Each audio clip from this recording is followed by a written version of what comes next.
Single sign on सुविधा, single sign on facility and SSO.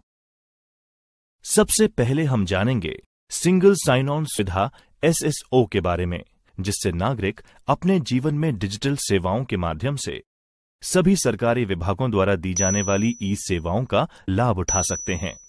Rajasthan सरकार ने सिंगल लॉगिन इंटरफेस के माध्यम से नागरिकों की सभी विभागों की ई सेवाओं तक पहुंच को सरल बनाने के लिए एक पहल की है, जिसे एसएसओ या सिंगल साइन ऑन सुविधा के नाम से जाना जाता है। एसएसओ सिस्टम में एक नागरिक राजस्थान सरकार के एक से अधिक विभागों द्वारा की जाने वाली ई सेवाओं के लिए सिंगल यूजर आईडी और पासवर्ड का उपयोग करके लॉगिन कर सकते हैं। एसएसओ की अनुपस्थिति या एब्सेंस में विभिन्न सरकारी विभागों द्वारा दी जाने वाली डिजिटल सेवाओं तक पहुंच हासिल करने के लिए नागरिक को एक से अधिक लॉगिन आईडी और पासवर्ड बनाने और याद रखने की जरूरत होती थी, लेकिन इस सुविधा से नागरिकों का जीवन काफी सरल बन गया है। राजस्थान के नागरिक अब केवल एक सिंगल आईडी और पासवर्ड का उपयोग करके सभी सरकारी डिजिटल सेवाओं का परेशानी मुक्त लाभ ले सकते हैं। इसके अलावा ये सरकार को अपने विभागों को अधिक जवाबदेही यानी अकाउंटेबिलिटी और पारदर्शी यानी ट्रांसपेरेंट बनाने के लिए निगरानी करने के लिए भी सक्षम बनाता है। एसएसओ सिंगल साइन ऑन का प्रयोजन, द पर्पस ऑफ एसएसओ। एक व्यक्ति, एक पहचान, राज्य के प्रत्येक निवासी के लिए मैप किए गए डेटा सेट और दस्तावेज।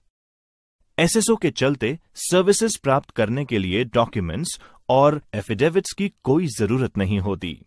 राज्य सरकार के विभिन्न विभागों की डिजिटल सेवा तक पहुंचने के लिए सिंगल विंडो इंटरफेस। नागरिक के लॉगिन का निर्माण, creation of citizen login. Rajasthan के हर एक नागरिक को जो कि ऑनलाइन सरकारी सेवाओं का लाभ उठाना चाहते हैं और आवेदन की स्थिति को ट्रैक करना चाहते हैं, एसएसओ लॉगिन और पासवर्ड बनाना होगा। रजिस्ट्रेशन करने के लिए आपको वेबसाइट sso-rajasthan-gov-in/register ओपन करना होगा, जैसा कि यहां दिखाया गया है। यहां से ये हमें विभिन्न वर्गों जैसे कि नागरिक, उद्योग और सरकारी कर्मचारी के लिए अलग अलग पंजीकरण विकल्प प्रदान करता है। तो आइए प्रत्येक वर्ग के बारे में विस्तृत जानकारी प्राप्त करें। नागरिक, सिटीजन, यहां आप दी गई विभिन्न सेवाओं का लाभ उठा सकते हैं। उसके लिए आपको सबसे पहले इनको रजिस्टर करना होगा। भामाशाह कार्ड का उपयोग कर पंजीकरण करें। आधार कार्ड का उपयोग कर पंजीकरण करें। फेसबुक का उपयोग कर पंजीकरण यानी रजिस्टर करें। गूगल यानी जीमेल अकाउंट का उपयोग करके पंजीकरण करें। उद्योग, यहां आप दी गई विभिन्न सेवाओं का लाभ उठा सकते हैं। उसके लिए आपको सबसे पहले इनको पंजीकरण करना होगा। उद्योग आधार का प्रयोग करके पंजीकरण करें। व्यापार पंजीकरण नंबर यानी बिजनेस रजिस्ट्रेशन नंबर का उपयोग करके पंजीकरण करें। सरकारी कर्मचारी यानी गवर्नमेंट एम्प्लॉयज, यहां दी गई विभिन्न सेवाओं का लाभ उठा सकते हैं। उसके लिए आपको सबसे पहले इनको पंजीकरण करना होगा। राजस्थान सरकार के कर्मचारी, एसआईपीएफ उपयोगकर्ता। राजस्थान सरकार के कर्मचारी जो कि एसआईपीएफ के उपयोगकर्ता हैं, ये उपयुक्त पंजीकरण विकल्प चुन सकते हैं। आपको समझाने के लिए हमने रेसिडेंट यूजिंग आधार आईडी यानी यूआईडी का विकल्प चुना है। इस विकल्प पर क्लिक करने पर निवासी को अपना आधार नंबर दर्ज करने और नेक्स्ट बटन क्लिक करने के लिए कहा जाएगा। निवासी को दो विकल्पों में से किसी एक के माध्यम से विवरण को सत्यापित करने की आवश्यकता होगी। ओटीपी यानी वन टाइम पासवर्ड या बायोमेट्रिक प्रक्रिया को समझाने के लिए हमने ओटीपी विकल्प को चुना है। इस विकल्प में नागरिक को प्रमाणित यानी ऑथेंटिकेट करने के लिए पंजीकृत मोबाइल यानी रजिस्टर्ड मोबाइल पर एक एसएमएस प्राप्त होगा। यदि आप बायोमेट्रिक विकल्प का उपयोग करते हैं तो आपको विवरण यानी डिटेल्स को सत्यापित करने के लिए आपके कंप्यूटर पर आधार सक्षम बायोमेट्रिक डिवाइस की जरूरत होगी। ओटीपी या बायोमेट्रिक विकल्पों का इस्तेमाल करते हुए पहचान यानी आइडेंटिटी और प्रविष्टि इनपुट सूचना के लिए मान्य करने के बाद निवासी को उसके लिए एक एसएसओ आईडी और पासवर्ड सेट करने के लिए कहा जाएगा।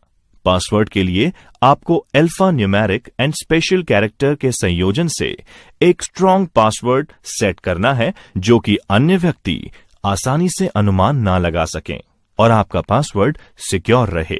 अब आप अपने पासवर्ड को कंफर्म करें और रजिस्टर करें जो कि यहां दिखाया गया है। एक बार पंजीकरण प्रोसेस यानी रजिस्ट्रेशन प्रोसेस पूरा करने के बाद आपको अपने रजिस्टर्ड मोबाइल नंबर और ईमेल आईडी पर कंफर्मेशन मेल और संदेश प्राप्त होगा और विभिन्न सरकारी विभागों की सुविधाओं या सेवाओं का उपयोग करने की अनुमति मिल जाएगी। एसएसओ पोर्टल के माध्यम से सर्विसेज की पेशकश करने वाले सभी विभागों की सूची डैशबोर्ड में डिस्प्ले होती है, जैसा कि यहां पर दिखाया गया है। उपयोगी टिप्स। अब आप सिंगल साइन ऑन आईडी की सहायता से एक सिंगल प्लेटफॉर्म पर विभिन्न सेवाओं का लाभ ले सकते हैं। आरएससीआईटी पाठ्यक्रम को पूरा करते हुए आपको अपनी एसएसओ आईडी बनाना सुनिश्चित करना होगा। नागरिक सेवाएं प्राप्त करना, अवेलिंग सिटीजन सर्विसेज। आइए अब हम पढ़ते हैं कि कैसे हम नागरिक सेवाएं प्राप्त कर सकते हैं। एक बार जब आप अपना एसएसओ आईडी सफलतापूर्वक बना लेते हैं तो आप राज्य सरकार के विभिन्न विभागों द्वारा उपलब्ध कराई गई ऑनलाइन सेवाओं यानी ऑनलाइन सर्विसेज का लाभ उठाने के लिए इस आईडी का उपयोग करके लॉगिन कर सकते हैं। आज के इस अध्याय में एसएसओ पोर्टल रेसिडेंट्स लॉगिन के द्वारा दी जाने वाली कुछ सेवाओं पर प्रकाश डाला जाएगा। वेब पोर्टल के माध्यम से ई मित्र सेवाएं, ई मित्र सर्विसेज थ्रू वेब पोर्टल। प्रिय बच्चों, इस अध्याय के माध्यम से हम वेब पोर्टल के जरिए ई मित्र की सहायता से बिजली या पानी बिल भुगतान, मूल निवासी प्रमाण पत्र के लिए आवेदन करना यानी अप्लाइंग फॉर बोनाफाइड और डोमिसाइल सर्टिफिकेट, रोजगार विभाग में पंजीकरण, विश्वविद्यालय में एडमिशन शुल्क भरना, भामाशाह कार्ड के लिए ऑनलाइन नामांकन आदि सेवाओं के बारे में विस्तृत जानकारी प्राप्त करेंगे। मूल निवासी प्रमाण पत्र के लिए आवेदन करना, अप्लाइंग फॉर बोनाफाइड और डोमिसाइल सर्टिफिकेट। प्रिय विद्यार्थियों, आमतौर पर यह प्रमाणित करने के लिए कि वह व्यक्ति राज्य का मूल रूप से निवासी है या नहीं, सरकार द्वारा मूल निवासी प्रमाण पत्र यानी डोमिसाइल और बोनाफाइड सर्टिफिकेट जारी किया जाता है। ये सेवा आजकल ई मित्र लॉगिन के माध्यम से नागरिकों के लिए ऑनलाइन उपलब्ध है। स्टेप बाय स्टेप प्रोसेस यहां पर विस्तार से बताया जाएगा। स्टेप 1, ई मित्र पोर्टल के माध्यम से आवेदन जमा करने के लिए निवासियों को पहले अपने एसएसओ आईडी और पासवर्ड के साथ एसएसओ पोर्टल में लॉगिन करना होगा। उसके लिए आपको सबसे पहले इस वेबसाइट sso-rajasthan-gov-in/register ओपन करना होगा, जिससे डिपार्टमेंट डैशबोर्ड को देख सकेंगे। डैशबोर्ड से ई मित्र आइकन पर क्लिक करने पर एसएसओ पोर्टल उपयोगकर्ता को ई मित्र पोर्टल में ट्रांसफर कर देगा। स्टेप 2, ई मित्र लॉगिन करने पर लेफ्ट मेन्यू से सर्विसेज पर क्लिक करें। एक वर्टिकल स्लाइड मेन्यू आगे के विकल्पों के साथ खोला जाएगा। उप विकल्प यानी सब ऑप्शन से अवेल सर्विसेज विकल्प पर क्लिक करें और फिर उपलब्ध विकल्पों में से एप्लीकेशन सर्विसेज विकल्प पर क्लिक करें। अवेल एप्लीकेशन सर्विसेज पर क्लिक करें और बोनाफाइड सर्टिफिकेट टाइप करना शुरू करें। एक नई विंडो इस तरह से दिखाई देगी। आगे बढ़ने के लिए आपको एक वैलिड आधार नंबर या भामाशाह आईडी नंबर या ई मित्र रजिस्ट्रेशन नंबर दर्ज करना होगा। बोनाफाइड या डोमिसाइल मूल निवास प्रमाण पत्र के लिए आवेदन पत्र में कुछ जानकारी प्री एंड फिल्ड इंफॉर्मेशन के साथ फॉर्म खोला जाएगा। रेसिडेंट को इसे पूरा करने के लिए अन्य आवश्यक फील्ड यानी मैंडेटरी फील्ड्स दर्ज करनी चाहिए और फिर सबमिट बटन दबाना है। निवास स्थान प्रमाण पत्र यानी डोमिसाइल या बोनाफाइड सर्टिफिकेट प्रिंट करने के लिए नागरिक को अवेल सर्विसेज पर क्लिक करना होगा और फिर रेवेन्यू डिपार्टमेंट का चयन करना होगा और राजस्व विभाग में प्रिंट डोमिसाइल सर्टिफिकेट पर क्लिक करना है। आपको ट्रांजैक्शन आईडी टाइप करना होगा और फीस का भुगतान करना होगा और फिर प्रिंट बटन पर क्लिक करें, जैसा कि यहां पर दिखाया जा रहा है। इस तरह आप एसएसओ का उपयोग कर मूल निवास प्रमाण पत्र के लिए आवेदन कर सकते हैं। रोजगार विभाग में पंजीकरण, रजिस्ट्रेशन इन एम्प्लॉयमेंट डिपार्टमेंट। प्रिय बच्चों, इस अध्याय में हम आपको बताएंगे कि कैसे एक रेसिडेंट एसएसओ के लॉगिन के जरिए रोजगार विभाग में पंजीकरण कर सकता है। इसके लिए नागरिक यहां बताए जा रहे स्टेप्स का पालन करके एम्प्लॉयमेंट डिपार्टमेंट में रजिस्टर्ड हो सकता है। स्टेप 1, निवासियों को पहले अपने एसएसओ आईडी और पासवर्ड के साथ एसएसओ पोर्टल में प्रवेश करना होगा, जिससे वे डिपार्टमेंट डैशबोर्ड देख सकेंगे। डैशबोर्ड से रोजगार विभाग यानी एम्प्लॉयमेंट के आइकन पर क्लिक करें। एसएसओ पोर्टल उपयोगकर्ता को रोजगार विभाग पोर्टल में स्थानांतरित कर देगा, जैसा कि यहां पर दिखाया गया है। स्टेप 2, उपयोगकर्ता को रोजगार विभाग के साथ पोर्टल सेवाएं शुरू करने के लिए 2 विकल्प दिखेंगे, अर्थात एम्प्लॉयर और जॉब सीकर के रूप में। जॉब सीकर विकल्प पर क्लिक करें और फिर वेब पेज आपको न्यू रजिस्ट्रेशन या मौजूदा उपयोगकर्ता यानी एग्जिस्टिंग यूजर के चयन के लिए कहेगी। अगर आपने पहले एम्प्लॉयमेंट एक्सचेंज मैनेजमेंट के साथ रजिस्टर नहीं किया है तो न्यू रजिस्ट्रेशन विकल्प पर क्लिक करें। आपके रजिस्ट्रेशन डिटेल्स दर्ज करने के लिए एक आवेदन पत्र प्रदर्शित किया जाएगा। इनपुट को पूरा करने के बाद सबमिट बटन पर क्लिक करें। एम्प्लॉयमेंट एक्सचेंज के लिए विवरण को सफलतापूर्वक सबमिट करने के लिए आपको पॉपअप कंफर्मेशन प्राप्त होगा, जैसा कि यहां पर। विश्वविद्यालय में एडमिशन शुल्क भरना, paying admission fees in university. प्रिय विद्यार्थियों, इस अध्याय में हम जानेंगे कि कैसे एक निवासी नागरिक अपने ई-मित्र लॉगिन के माध्यम से विश्वविद्यालयों यानी यूनिवर्सिटीज की विभिन्न सेवाओं के लिए भी भुगतान कर सकते हैं। आपको समझाने के उद्देश्य के लिए हमने राजस्थान यूनिवर्सिटी से सेवाओं का लाभ उठाने का उदाहरण लिया है। स्टेप बाय स्टेप प्रोसेस में हम इसे समझते हैं। स्टेप 1, ई-मित्र पोर्टल के जरिए यूनिवर्सिटी सर्विसेज का लाभ उठाने के लिए निवासियों को पहले अपने एसएसओ आईडी और पासवर्ड के माध्यम से एसएसओ पोर्टल में लॉगिन करना होगा। डैशबोर्ड से ई-मित्र आइकन पर क्लिक करें। एसएसओ पोर्टल उपयोगकर्ता को ई-मित्र पोर्टल में स्थानांतरित कर देगा। Step 2, eMitra login left menu से सर्विसेज पर क्लिक करें। एक वर्टिकल स्लाइड मेन्यू आगे के विकल्पों के साथ खोला जाएगा। सब ऑप्शन से अवेल सर्विसेज पर क्लिक करें और फिर उपलब्ध विकल्पों से एप्लीकेशन सर्विसेज विकल्प पर क्लिक करें। अब उपलब्ध सेवाओं से विश्वविद्यालय का नाम दर्ज करने के लिए एडवांस सर्च विकल्प पर क्लिक करें, जैसा कि यहां पर दिखाया गया है। अब पहली ड्रॉप डाउन सूची में यूटिलिटी का चयन करें और दूसरे ड्रॉप डाउन सूची में विश्वविद्यालय का नाम चुनें और अंत में ड्रॉप डाउन में लाभ लेने के लिए सेवा प्रकार चुनें। सेवाओं को चुनने के बाद नागरिक या निवासी अधिक एक्स्ट्रा फील्ड्स जैसे चालान नंबर और जन्म तिथि भरें। फिर गेट बिल डिटेल्स पर क्लिक करें। गेट बिल डिटेल पर क्लिक करने के बाद नागरिक को भुगतान करना पड़ता है। नागरिक नेट बैंकिंग या एग्रीगेटर सेवाएं चुन सकता है, जिसमें डेबिट और क्रेडिट कार्ड के द्वारा भुगतान के लिए विकल्प उपलब्ध है। उपयोगी टिप्स। छात्रों, जैसा कि आप लोगों ने देखा कि हम एसएसओ के माध्यम से विश्वविद्यालय में फीस का भुगतान या इलेक्ट्रिसिटी बिल्स का भुगतान कितनी आसानी से कर सकते हैं, तो अब आपको विश्वविद्यालय में फीस का भुगतान या इलेक्ट्रिसिटी बिल्स का भुगतान करने के लिए लंबी कतारों में खड़े होने की जरूरत कतई नहीं है।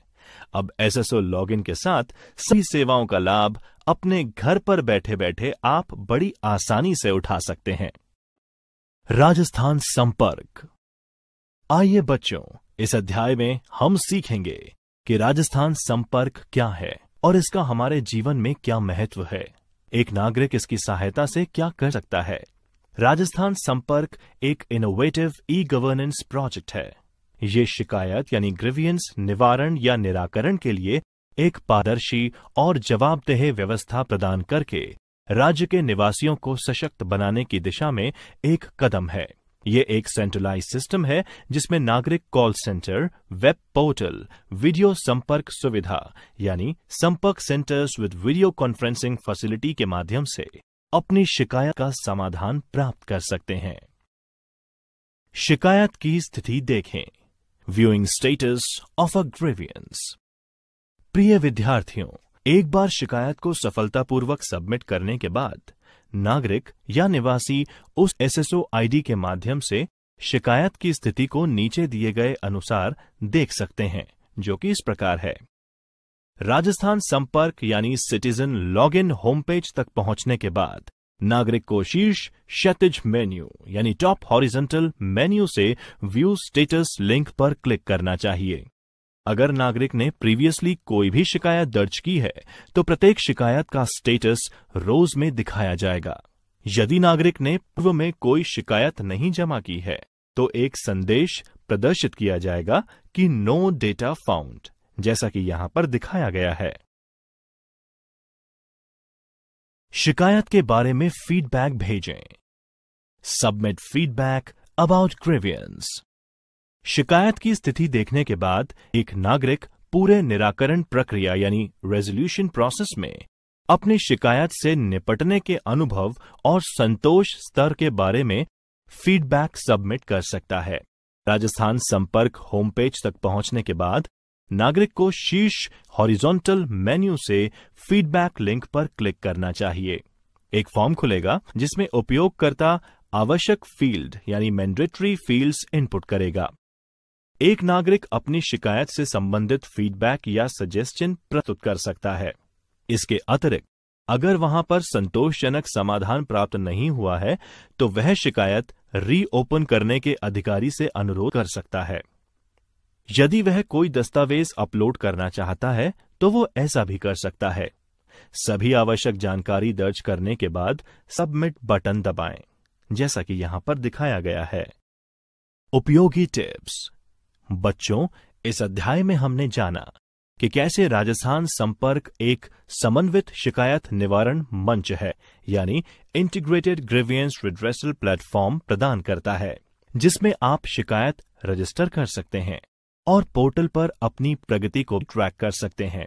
साथ ही आप अपनी शिकायत निवारण पर अपना रेस्पॉन्स या फीडबैक भी प्रदान कर सकते हैं। ई सार्वजनिक वितरण प्रणाली E and public distribution system और EPDS। प्रिय विद्यार्थियों, इस अध्याय में हम पढ़ेंगे कि कैसे भारत में सार्वजनिक वितरण प्रणाली यानी पब्लिक डिस्ट्रीब्यूशन सिस्टम या फिर PDS खाद्यान्न की कमी यानी फूड स्कैर्सिटी से निपटने के लिए जरूरी बंदोबस्त करने तथा जरूरतमंद नागरिकों के बीच सस्ती कीमतों पर अनाज वितरण के उद्देश्य के साथ विकसित की गई है। राजस्थान ने नागरिकों के लिए जानकारी और विभिन्न सेवाएं प्रदान करने के लिए एक पोर्टल लॉन्च किया है। आप इसे वेब लिंक food-raj-nic-in के माध्यम से पोर्टल पर पहुंच सकते हैं। राशन कार्ड विवरण ढूंढना। Finding ration card details. आइए अब हम जानते हैं कि कैसे राशन कार्ड डिटेल्स का पता आसानी से लगाया जा सकता है। इसके लिए आपको सिंपल स्टेप्स फॉलो करने होंगे। पोर्टल खोलें food-raj-nic-in। वेबसाइट के मेन पेज के माध्यम से ब्राउज करने के लिए वर्टिकल स्लाइड बार का उपयोग करें और यहां पर दिखाए अनुसार इंपॉर्टेंट लिंक्स सेक्शन तक पहुंचें और फिर view details of ration card and ration distribution पर क्लिक करें। मेंशन्ड लिंक पर क्लिक करके एक फॉर्म खोला जाएगा जिसमें आप डिस्ट्रिक्ट का चयन करें और बेनिफिशियरी के बारे में कुछ जानकारी दर्ज करें और फिर सर्च बटन दबाएं। यदि एंटर्ड इंफॉर्मेशन डिटेल बेनिफिशियरी के किसी भी रिकॉर्ड से मेल खाता है तो उनके विवरण चित्र में दिए गए अनुसार डिस्प्ले किए जाएंगे।